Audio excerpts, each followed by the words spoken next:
Syria అధ్యక్షుడు Bashar al Asad విమానాన్ని rebels కూల్చివేసినట్లు social మీడియాలో ప్రచారం జరుగుతుంది.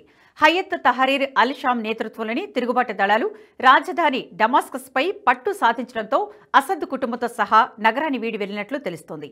ఈ నేపథ్యంలో ఆయన ప్రయాణిస్తున్న IL-76 విమానం ఎత్తు ఒక్కసారిగా 3650 మీటర్ల నుంచి 1070 మీటర్లకు పడిపోయిందని ఫ్లైట్ ట్రాకింగ్ వెబ్సైట్ల ద్వారా తెలుస్తోంది.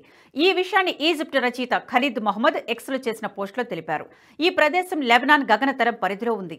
ఎవరైనా దీనిని కూల్చి ఉంటారని అనుమానం వ్యక్తం చేశారు. అయితే ఈ విషయాలపై ఎలాంటి అధికారిక సమాచారం లేదు. సిరియా రాజధాని డమాస్కస్ లోకి రెబల్స్ బలగాలు ప్రవేశించిన సమయంలోనే అసద్ SYR-9218 అనే రష్యా తయారీ IL-76 విమానంలో బయలుదేరి వెళ్లినట్లు తెలుస్తోంది. ఆ తర్వాత విమానం తొలుత సిరియా సముద్రం తీరవైపు వెళ్లింది. ఈ ప్రాంతంలో అసద్కు చెందిన అలవైట్ వర్గానికి బలమైన పట్టుంది.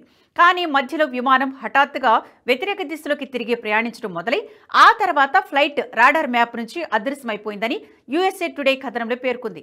దీనిని సిరియా అధికారులు ధృవీకరించలేదు. జామింగ్, ట్రాకింగ్ ఎర్రర్ లేదా కూల్చివేసిన ప్రమాదానికి గురైనా ఇలా జరగొచ్చని భావిస్తున్నారు. అయితే ఇప్పటి వరకు అసద్ గురించిన ఆచూకీ తెలియకపోవడంతో ఆయన మరణించి ఉంటారనే వార్తలకు బలం చేకూరుతుంది.